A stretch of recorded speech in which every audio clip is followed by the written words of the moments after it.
Aujourd'hui, nous allons parler des courses aux armements.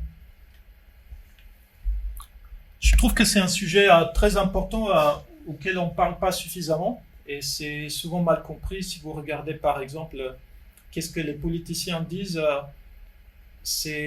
on va voir que ce n'est pas forcément le meilleur approche. À la base, cette idée de course aux armements, ça vient de la guerre froide où les États-Unis et l'Union soviétique produisaient des armes nucléaires.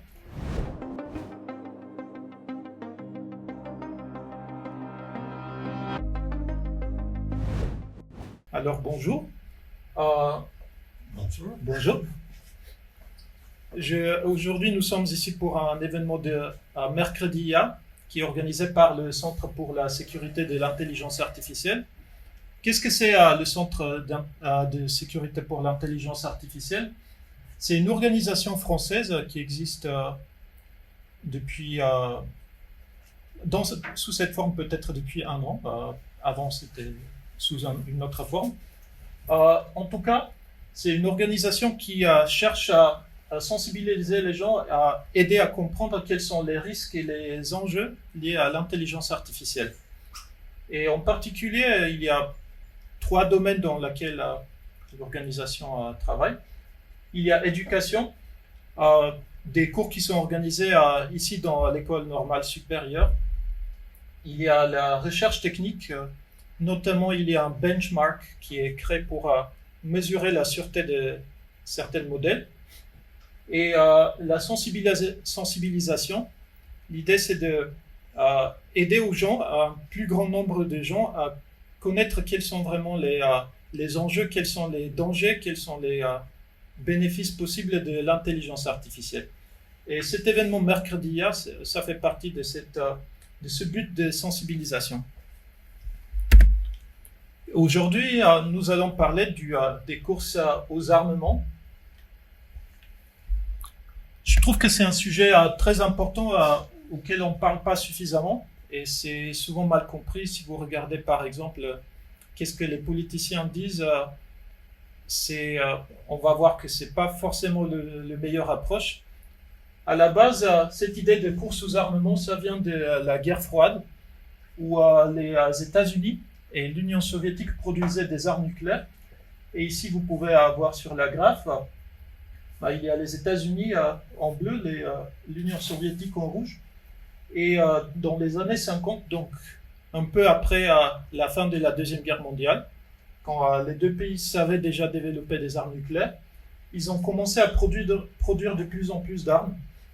Et ici, ça a l'air, quand vous regardez les États-Unis, que ça s'arrête à un moment à peu près 30 000. En fait, ça rend pas justice à la situation. Les États-Unis, en ce moment, ce qu'ils ont fait, ils ont cherché à faire les armes qui sont plus efficaces, qui atteignent la cible mieux. Donc, dans un sens, ils ont continué à produire encore plus de capacités d'armement nucléaire. Et l'Union soviétique, pareil. Et cette tendance continue jusqu'aux les années 80. À ce moment-là, il commence à y avoir des accords entre les deux puissances pour réduire ces armes. Et comme vous voyez, ça commence à baisser. Et ça est arrivé à un niveau beaucoup plus bas aujourd'hui.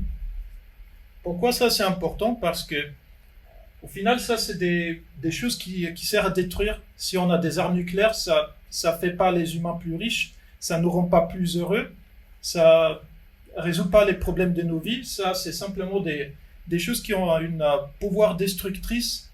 Et on a dépensé une quantité énorme d'argent et de travail humain pour produire tout ça. Et ça crée aussi évidemment un danger pour la vie de chacun. Ce terme de course aux armements, ça s'utilise aussi dans d'autres domaines, mais c'est à peu près la même idée qu'on voit ici. Je vais parler un peu de l'optimum de Pareto. Qu'est-ce que ça veut dire? Intuitivement, ça c'est un résultat. Disons qu'il y a plusieurs agents, ça peut être des humains ou des organisations ou des pays. Et à chaque organisation, ils cherchent à avoir chaque organisation ou chaque pays ou chaque humain cherchent à avoir des bons résultats. Et un optimum de Pareto, c'est un résultat qui ne peut pas être amélioré pour quelqu'un sans l'empirer pour quelqu'un d'autre. Peut-être ça va être plus clair avec l'exemple. Ici, imaginons ça, il y a deux agents, l'agent A et l'agent B. Et si on prend n'importe quel point, par exemple le point G, ça c'est l'utilité, donc ça c'est l'axe de l'utilité de A. Donc cette distance, ça c'est l'utilité de l'agent A pour ce point G. Et ça, sur l'autre axe, c'est l'utilité de l'agent B pour ce point G. Donc le point G a une utilité qui correspond à cette longueur et à cette longueur. Et comme je disais, on cherche chaque agent cherche à maximiser son utilité. Donc on a plusieurs points ici. Et ce qu'on appelle l'optimum de Pareto, c'est un point où on ne peut pas améliorer le résultat, l'utilité pour un agent sans l'empirer pour un agent d'autre. Par exemple, si on prend le point G, le point H ici, on peut bouger à droite, ça va améliorer l'utilité de A sans impacter l'utilité de B. Donc le point H n'est pas un optimum de Pareto parce qu'on peut l'améliorer en bougeant à droite et aussi en bougeant vers le haut. Et cette ligne que vous voyez ici, cette courbe, ça c'est la frontière de Pareto, tous ces points, ça c'est des choses, des résultats qui sont optimales. Et si on n'est pas là, si on est ici par exemple à H ou même si on est ici à O, ça c'est quelque chose qui n'est pas optimal et qu'on peut améliorer. Et à la base, pour n'importe quelle situation, on aimera bien être sur un optimum de Pareto.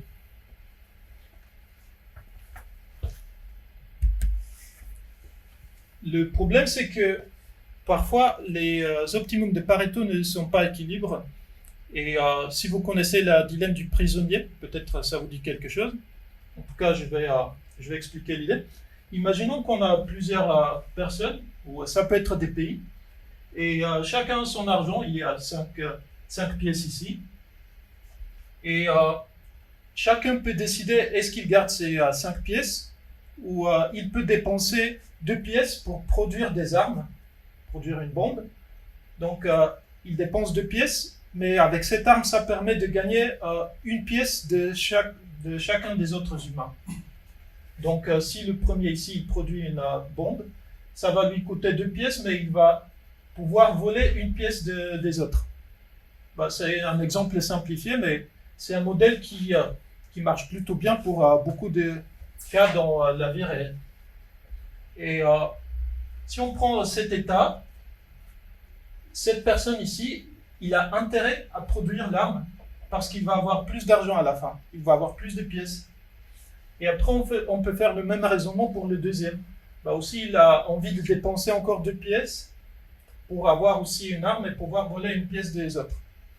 Et si on continue comme ça, au final, on arrive à un état où chacun a produit des armes et il a dépensé des pièces pour produire ses armes. Il a pu voler des pièces des autres, mais comme ils ont tous volé des pièces des autres, au final, ça n'a pas amélioré la situation pour eux. En fait, ils se retrouvent dans une situation pire parce qu'ils n'ont que 3 pièces chacun, alors qu'au début, ils avaient 5. Donc, si vous demandez n'importe quel de ces personnes ou de ces pays, s'ils préfèrent cet état final ou cet état ici initial, ils vont tous vous dire qu'ils préfèrent cet état. Mais par contre, chacun parmi eux va préférer de bouger juste une flèche à droite. Le premier, il va préférer plutôt d'être ici, il va préférer d'être ici, parce qu'il a plus de pièces. Donc, notre optimum de Pareto, c'est ici. Chacun parmi eux a 5 pièces. Ils ne peuvent pas avoir plus que ça. Mais l'équilibre, c'est ici. Parce que chacun parmi eux a intérêt de bouger à droite, de produire des armes pour voler les pièces des autres. Et ils se retrouvent dans un état qui n'est pas un optimum de Pareto, qui est équilibre parce que parmi ces acteurs, parmi ces personnes, individuellement, ils ne peuvent rien faire pour améliorer leur situation. Ils sont coincés dans ce résultat, dans cet état. Ils ne peuvent pas par eux-mêmes, chacun séparément, à arriver à ça. Pour arriver à ça, il faut coordonner. Donc c'est ça le problème, oui. Mais en fait, c'est voler de services publics, par exemple, de leur pays. C'est pas voler des autres pays ennemis. Ça peut être n'importe quelle situation. C'est ce que j'ai voulu illustrer. C'est un modèle qui s'applique. Oui, ça peut être. On peut parler des services publics. On peut parler des pays qui sont en guerre. On peut parler des gens dans une organisation qui cherchent je sais pas, à utiliser les ressources communes de l'entreprise, des choses comme ça. Est-ce que ça répond à la question? Bah, ok, je pense qu'il s'agit d'une théorie, mais ce soir on parle des armements, alors en ce moment on voit que les budgets, Trump demande à tous les pays d'Europe d'augmenter leur budget pour l'armement, et donc c'est leur budget interne, et donc il doit changer des fonds publics vers la production, l'achat des armements. Oui, alors ça va être une situation un peu plus compliquée. Ici, on suppose que ça c'est l'argent, on n'a pas d'autre argent à côté, c'est tout ce qui existe. Le budget national. Oui. Après, on peut faire un modèle plus complexe, évidemment, oui. Ce que j'ai voulu illustrer simplement ici, c'est que l'équilibre n'est pas la même chose que l'optimum de Pareto. Ça, c'est ce qu'on veut, et ça, c'est ce qu'on a si on ne fait pas de coordination, si chacun cherche à avancer ses propres intérêts séparément.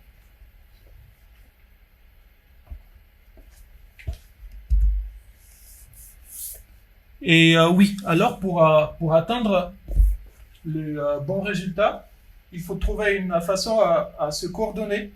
Par exemple, si parmi ces personnes, ils arrivent à négocier, à se dire « moi je ne vais pas faire des armes, si tu ne fais pas des armes non plus », et ils ont aussi des moyens de vérifier que les autres ne font pas d'armes, alors peut-être ils arriveront à ce résultat, qui sera le résultat optimal dans ce cas. Et pourquoi tout ça c'est intéressant pour l'intelligence artificielle? Je vais donner un peu de contexte à ce qui se passe un peu les dernières années dans le domaine en termes d'accélération de vitesse de développement, etc. Il y a une pression académique depuis des siècles. Ce qui se passait d'habitude dans le milieu académique, on a une idée, on écrit un article, après on la soumet dans une organisation où ils vont voir si c'est une bonne idée, ils peuvent la rejeter, ou sinon ils acceptent, et s'ils acceptent l'idée, ils vont faire un peer review pour voir vraiment si l'article est bien écrit.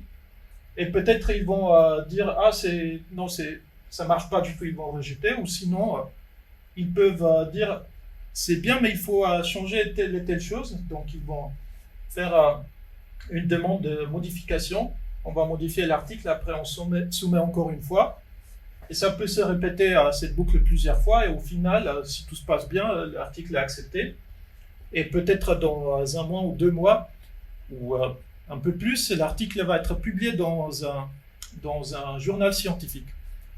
Et pendant des centaines d'années, ça marchait plutôt bien, parce que les vitesses de développement n'étaient pas si importantes.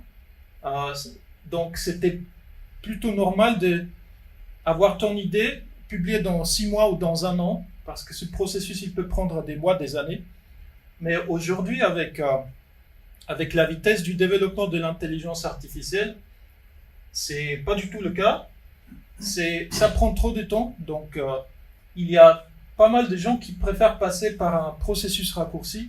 Ça peut être un site comme Archive qui permet de publier des articles directement, sans passer par ce long processus, ou même écrire des articles sur un site comme Lessron, où il n'y a aucune exigence.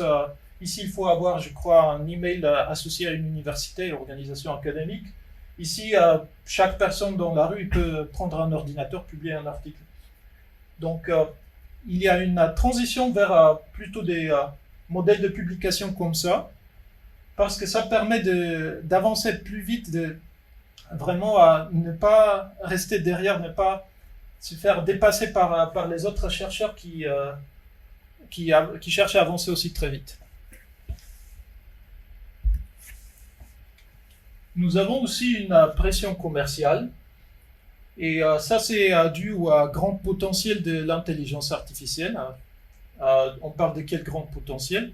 On parle du fait que ça peut aider à créer des produits qui sont meilleurs, qui, par exemple, puissent interagir avec l'utilisateur mieux, donner des meilleures recommandations, beaucoup de choses comme ça. En tout cas, vous connaissez un peu tous les avancements des produits qui sont arrivés avec l'intelligence artificielle. Et ça permet aussi de réduire les coûts. Donc, les entreprises, les investisseurs, ils ont bien compris que c'est quelque chose de très important et ils cherchent à investir dans l'intelligence artificielle pour avoir ses bénéfices. Et chaque entreprise est obligée d'accélérer leur développement pour rester compétitif, pour ne pas être dépassé par les autres. Et nous avons une accélération dans les succès, dans les réussites de l'intelligence artificielle. On parle souvent des modèles génératifs comme ChatGPT ou DeepSeek qui est sorti ça fait, je sais pas, 2 mois. On en a parlé beaucoup. En tout cas, tous ces modèles, ils sortent très vite. Je pense que c'était hier ou avant-hier, il y a Claude 3.7 qui est sorti et il y a d'autres qui vont sortir bientôt, j'imagine. Ça avance très vite, tout le monde en parle, mais c'est pas tout, parce qu'en plus, il y a des développements de robots. En ce moment, on ne voit pas les robots dans les rues qui marchent avec les gens, mais en tout cas, il y a des entreprises qui travaillent pour faire ça, pour, par exemple, faire des robots qui peuvent remplacer les humains dans la cuisine ou faire d'autres tâches ménagères. Et c'est un domaine qui avance très vite. Par exemple, il y a NVIDIA Cosmos, ça c'est un framework qui permet aux développeurs d'entraîner ces robots dans des environnements virtuels. Donc c'est un outil qui a été créé, je pense, il y a 1 ou 2 mois, qui permet de développer des robots plus vite. Et en ce moment, il y a beaucoup d'entreprises qui sont en train d'investir de l'argent ou de développer toutes les variétés de robots que vous pouvez imaginer. Donc je pense que bientôt on va commencer à voir plus sur ça. Et à part ça, il y a aussi d'autres développements. Ça c'est pour les modèles génératifs. Ça c'est un modèle de protéines qui est généré par AlphaFold. Ça, je ne sais pas si vous avez entendu. C'est une intelligence artificielle qui a reçu le prix Nobel de chimie l'année dernière parce que ça résout un problème chimico-biologique qui va nous permettre de développer des médicaments et de soigner des maladies beaucoup plus rapidement. Et si vous regardez ce qui se passe, en fait, tous ces développements, ça avance de plus en plus vite. Je ne sais même pas compter combien de choses sont sorties depuis le début de cette année. Ça doit être plus que 100 choses avec une importance. Une question. Oui. AlphaFold, par exemple, c'est un modèle d'intelligence artificielle type LLM ou c'est quoi? C'est un autre type de... C'est une intelligence artificielle, mais ce n'est pas un LLM. D'accord. Ça marche sur un autre principe. L'idée là, c'est de... Alors, dans le ADN de notre corps, on a une séquence, on a plusieurs séquences en fait de aminoacides. Et ce modèle AlphaFold, il permet de prendre une séquence comme ça et de prédire la structure 3D des protéines synthétisées à partir de cette séquence d'acide aminique. Donc, à la base, on a une séquence de 4 lettres de ADN et à la fin, le résultat, c'est une protéine comme ça, une structure 3D de protéines. Et en fait, pourquoi c'est intéressant? Parce que c'est la structure qui nous permet de comprendre les propriétés de ces protéines. Et ce n'est pas un modèle de langage. Ça a été entraîné, si je me souviens bien, avec Reinforcement Learning, en utilisant des données existantes sur des protéines qu'on connaît déjà. Et dans le passé, pour prédire la structure d'une protéine, souvent ça prenait des années. J'avais entendu que les gens faisaient un doctorat sur la prédiction d'une protéine. Et maintenant, on a une intelligence artificielle qui peut faire ça automatiquement. Du coup, c'est toujours un réseau de neurones, mais c'est c'est pas un modèle de langage, ça marche différemment.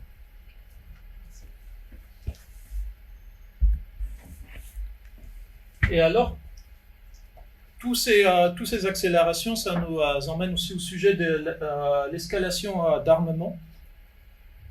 Si vous avez vu le journal, qu'est-ce qui s'est passé récemment?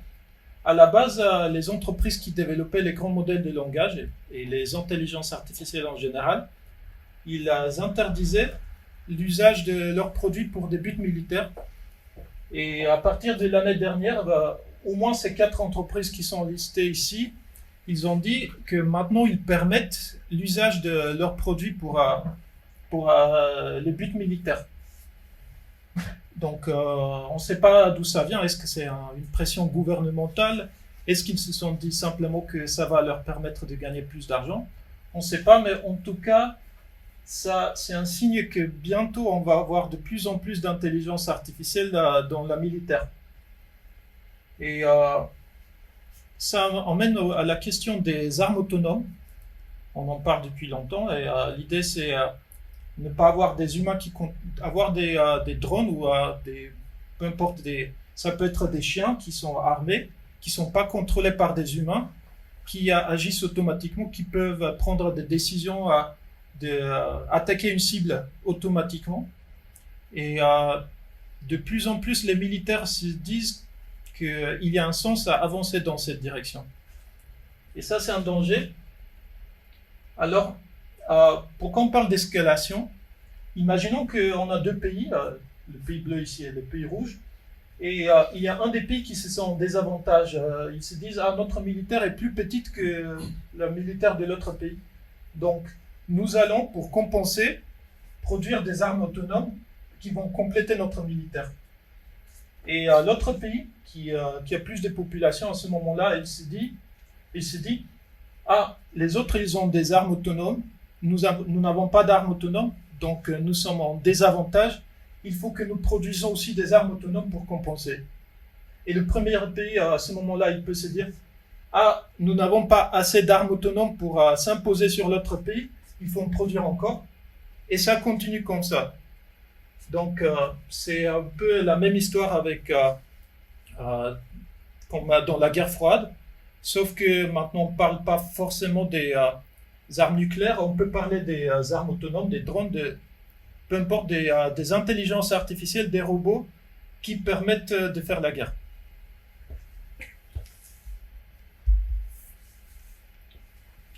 Est-ce qu'on a vu ça en Ukraine ou à Gaza, par exemple? Je ne sais pas trop par rapport aux situations actuelles. Je sais qu'il y a beaucoup de drones qui sont utilisés un peu partout. C'est sûr, à Israël, Ukraine, il y a des drones qui sont utilisés, mais je ne sais pas à quel point ils sont autonomes. Peut-être ils sont contrôlés par des humains. Pourquoi ils veulent faire ça plutôt autonome? Parce quand l'humain contrôle ça, il y a un moyen de couper la connexion. On peut utiliser certaines fréquences radio pour couper la connexion et donc l'arme autonome l'arme s'il n'est pas autonome sera pas utilisable. Donc pour cette raison, il y a des intérêts militaires de faire ces armes autonomes et pas contrôlées par des humains forcément. Mais je ne sais pas actuellement quel est l'état.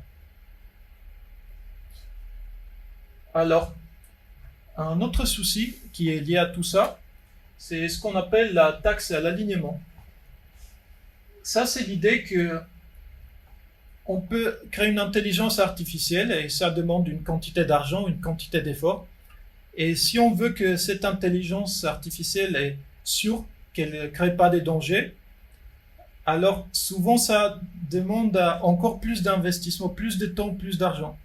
Donc on dit qu'il faut payer un peu plus d'argent ou un peu plus de temps pour faire une intelligence artificielle sûre. Et donc il y a un conflit là entre la sûreté évidemment et la vitesse de développement. Parce qu'à un moment, si on n'arrive pas à développer notre intelligence artificielle si vite, et si on parle par exemple des intelligences artificielles utilisées dans la militaire, l'autre pays va pouvoir prendre le dessus. Donc peut-être il faut ne pas faire autant attention à la sécurité pour développer ça plus vite, pour pouvoir s'opposer à l'autre pays, etc. C'est un peu comme ça que le discours est fait, j'imagine, dans les militaires, parce que c'est stratégiquement, il y a du sens à faire ça.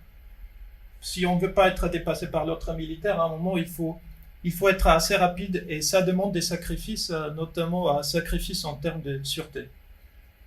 Et évidemment, quand on fait des sacrifices comme ça, on peut avoir plus de risques en termes d'abus ou d'accidents, ou on peut avoir plus de risques structurels où, par exemple, on arrive à développer une intelligence artificielle, on devient dépendant d'elle et on est un peu contraint après pour certaines choses parce qu'on dépend de l'intelligence artificielle.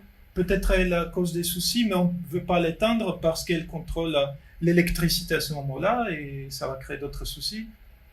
Donc il y a les risques structurels, ça parle un peu de cette idée que on peut se retrouver dans une situation où c'est pas vraiment que l'intelligence artificielle a fait quelque chose de mauvais, mais en l'utilisant, on s'est mis dans une situation où on n'a pas de bon choix, on est un peu coincé, on est contraint.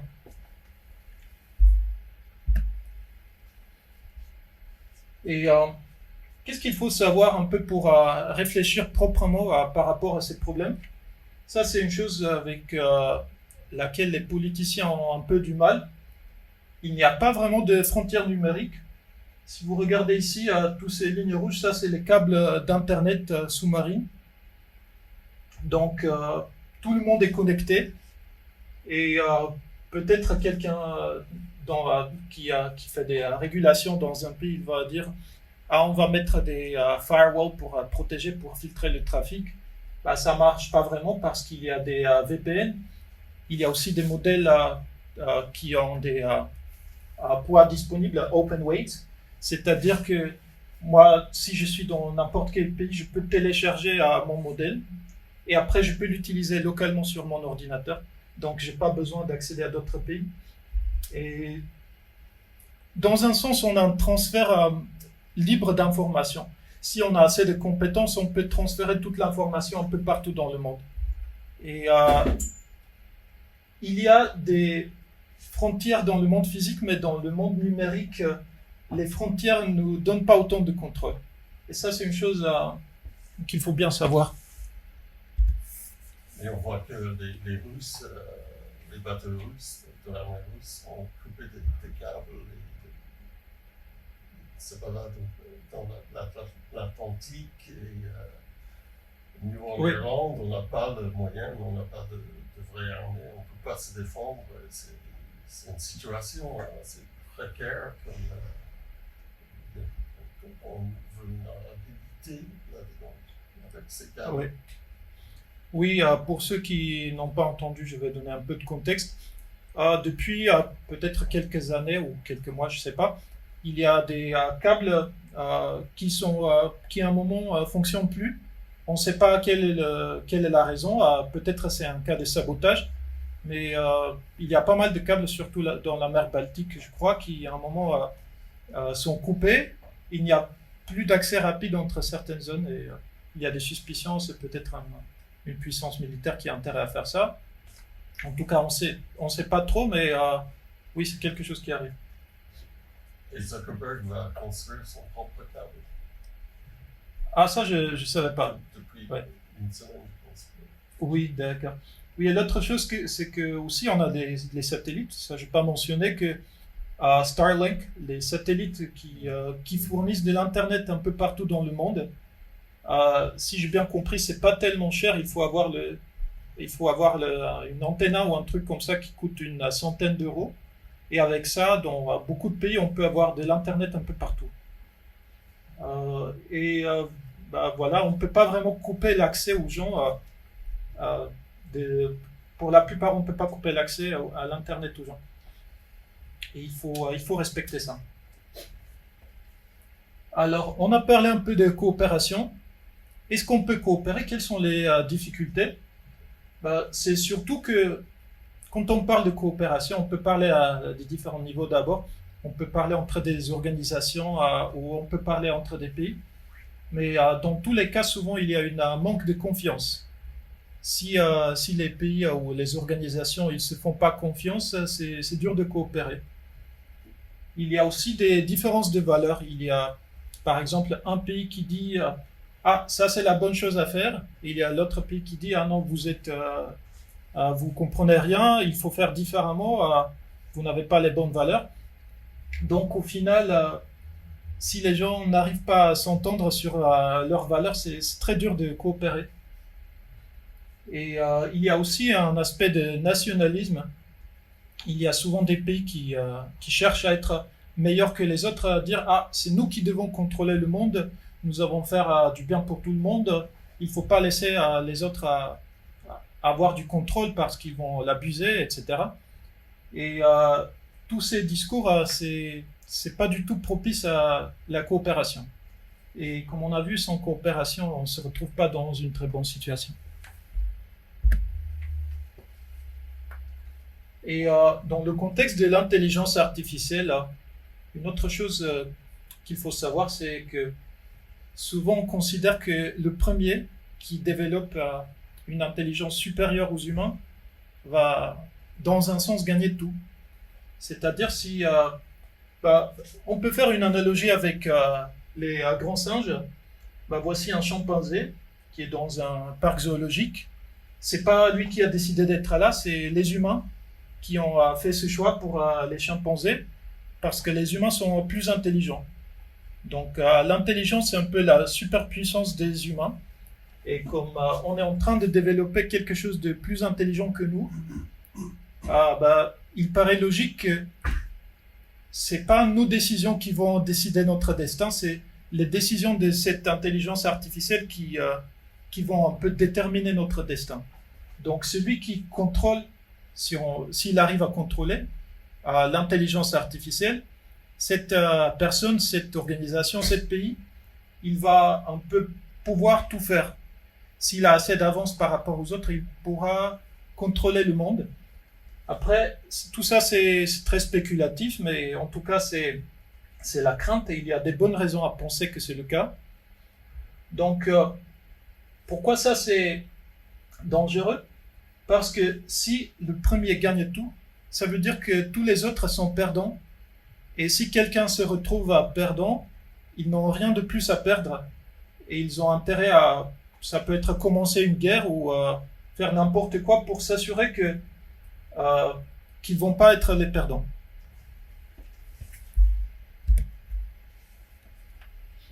Ici, ça c'est Yoshua Bengio. C'est un chercheur d'intelligence artificielle qui s'est exprimé depuis... ça fait peut-être 1-2 ans qu'il parle sur les dangers de l'intelligence artificielle. Et il avait écrit un article. Alors, ça, c'est pas... J'ai coupé certains mots parce que c'était trop long, mais c'est un peu le sens de ce qu'il dit. Les corporations peuvent utiliser l'intelligence artificielle pour choisir leur gouvernement, ou les gouvernements peuvent utiliser les intelligences artificielles pour contrôler le peuple, ou une nation peut dominer les autres nations en utilisant les intelligences artificielles. Donc ça, c'est une vraie crainte et je pense qu'on n'en parle pas assez et voilà, il faut y réfléchir un peu sur chercher des solutions. Pas simplement avancer, il faut aller plus vite que les autres. Ça va pas marcher parce que, comme on vient de voir, ça crée un cours sous armement et au final c'est mauvais pour tout le monde.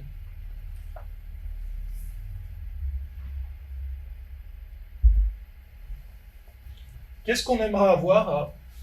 Idéalement, nous habitons tous au même endroit. Si l'intelligence artificielle arrive à contrôler un endroit, elle peut contrôler tout. Comme ça, de l'espace, ça se voit bien qu'il n'y a pas de... Les frontières ne se voient pas. Et ça, d'ailleurs, c'est une chose que les astronautes, souvent, ils disent, que quand ils sont sur la station spatiale, ça change leur perspective. Ils pensent à tous ces problèmes, tous ces conflits entre les humains comme des choses avec peu d'importance. Et j'aimerais bien qu'on fasse la même chose. Au final, on est tous dans la même situation. Il n'y a pas de frontières numériques. Si cette intelligence artificielle existe, on peut l'utiliser pour du bien, mais il ne faut pas avoir des courses aux armements parce que dans ces cas, on aura probablement beaucoup de dégâts. Et pour avoir ça, il faut avoir une coordination. Et pour avoir ça, il faut avoir une confiance et faire des compromis aussi. Donc peut-être, idéalement, on voudra avoir certaines choses, arriver à certains buts avec l'intelligence artificielle, mais si on veut vraiment vivre dans un monde qui n'est pas détruit par des guerres, qui n'est pas abîmé par des courses aux armements, à un moment, je crois qu'il faudra faire des compromis.